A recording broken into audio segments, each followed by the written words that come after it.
সাবরুমের পুকুর পাড়ে যুবকের রহস্য মৃত্যু ঘিরে চাঞ্চল্য। মৃতদেহ উদ্ধারের পর এলাকা জুড়ে তৈরি হচ্ছে আতঙ্ক ও প্রশ্নের ছায়া। স্থানীয়দের দাবি, বাড়ির পাশের পুকুর পাড়ে তাকে নিথর অবস্থায় পড়ে থাকতে দেখা যায়।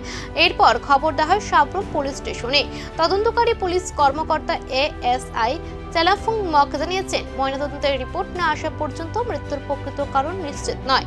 ভাই স্বপন মজুমদারের বক্তব্য অনুযায়ী গতকাল রাতে বাড়ি ফেরেনি, সকালে মৃতদেহ পাওয়া যায়। এখন প্রশ্ন উঠছে, এটি কি স্বাভাবিক মৃত্যু নাকি এর পেছনে লুকিয়ে আছে অন্য কোন রহস্য? উত্তর মিলবে তদন্ত ও ময়নাতদন্তের রিপোর্টে। কেন এখানে এসেছেন? আমি খবর পাইছি যে একটা ব্রড ডেট হয়েছে বিজয়নগর। নাম কি? নাম হয়েছে তপন মজুমদার, 57 বছর। বাবার নাম হয়েছে উগ্রসেন মজুমদার, বিজয়নগর।